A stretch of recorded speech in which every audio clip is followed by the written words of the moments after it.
everyone, this is Sabrina. Welcome back to my channel. I'm so happy that you're here. I'm going to be doing the March releases for Everyday Explorers. I am working with 3 of them plus the mini book. You know I love my mini books. Okay, so let's start with the Everyday Icons 2.0. I'm so excited for this. You can make patterns. You can use this to document project life and just use an icon as a jumping off point for your journaling.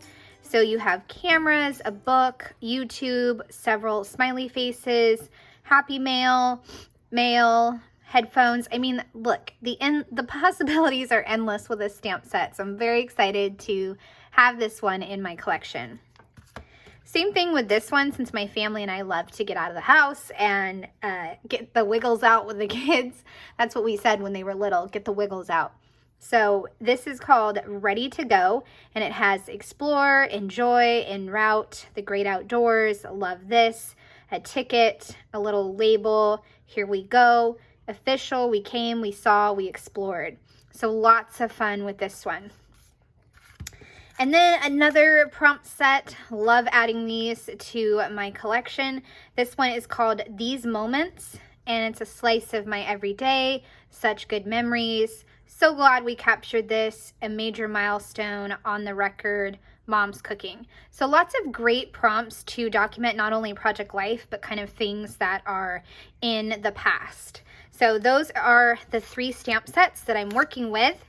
Just to show you a little sneak peek of this kit, it is called 12 Sparks Joy, and it has a green and spring type of theme. So it's take time to do what makes your soul happy. So you have this great kit here. Let's pull some out so I can show you. This sparks joy and time for a reset. And then the notebook inside. And here is the stamp set. And there is 1, 2, 3 new alphas to add. So I will put that in another video to share with you how I'm using this to document some things that bring me joy.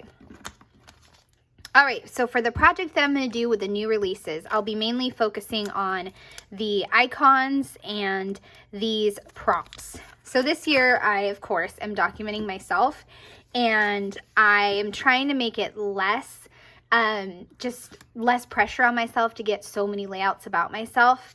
That way I'm more successful at finishing. So I came up with this design in Photoshop Elements, and I feel so proud of myself. I have done something similar in the past where it's kind of like a calendar and you flip up and you see where it's at. So I wanted to do that because I can take the icons and stamp them on here kind of messy. And it'll be an overview of my February. That's my plan. I'm going to go grab my photos, cut them up, and then I can get started on putting this together. Okay, so this is how it was going, and it wasn't going very well. I didn't like how it wasn't balanced on both sides. There wasn't enough pictures. So I thought about it, and came up with this design not using my cutout that I made. I just couldn't figure out how to work the cutout. I probably should have done every other slot for the cutout, or maybe every 2 or something like that. So that way every single one was not a cutout, if that makes sense. I've never had to kind of tear a layout apart, but I spent a day thinking about it. I couldn't think of anything to fix it. So I just decided to go with a simple grid, and on the right side, I will use a bunch of different icons to document my February. I also am going to doodle a border around my grid, just try something a little different. I have some scrapbook.com journaling cards set off to the side that I'm going to try to use since I'm trying to use up my stash. I noticed when I finished putting down all of these photos that the right-hand side was bumped up a smidge as I was making it, so nothing was aligned on the right side. So I had to fix them again. So this layout was definitely being a pain, but I was determined to see it through. And I'm glad I did, because overall at the end, I really love how this captured my month. Now, I didn't think about how the light marker would bleed into the dark marker. I should have thought of that, but I didn't. So when I go to put in the light, almost neutral color marker, it's going to kind of bleed in with the blue, and I'm just going to leave it. It doesn't have to be a perfectly doodled border to still work for defining that grid, and I like it either way, so I'm glad that I doodled it, and I definitely used the colors that were in the journaling card from scrapbook.com. I have some pieces that I punched with the scallop punch, and also a few stamped phrases that I'm pulling off. You can see my hand went up. I pulled those off from the previous layout, and I'm using those, like Quality Time, Love This, and the February. And off to the right, like I said, I'm just going to pick a variety of different icons that I can stamp and then journal about.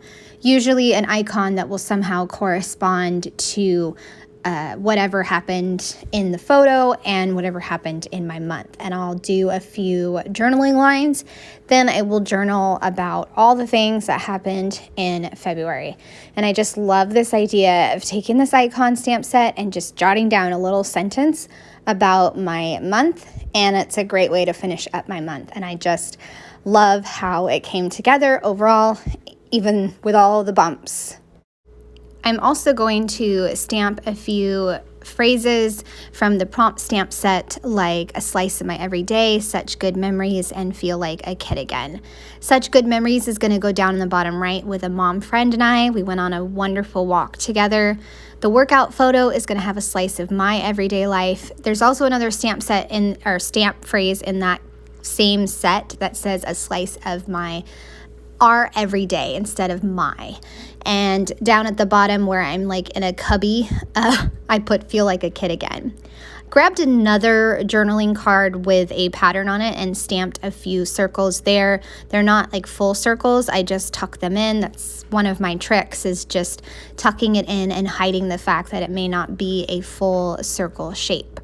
So now I'm going to do the journaling. The heart corresponded with celebrating 14 years married, and the flowers and the treats that we shared together. Like that carrot cake, we all shared some carrot cake. I also found a podcast. I love a full cabinet of books. I got to go to Target and I found a really cute wood house to decorate for Halloween. My daughter made me the best snack bag ever. It had all the snacks in our cupboard in one bag. It was the sweetest thing. She made it for me for my road trip. My best friend came up to visit and we went on a wonderful hike. I'm continuing to enjoy working in my journal, and I found a new fun podcast to listen to. So that wraps up this page, and I hope you guys have enjoyed seeing the new releases and this page come together. I would love a thumbs up or a subscribe if you're new to my channel. Thanks so much for watching, and I hope that you have a great day. Bye.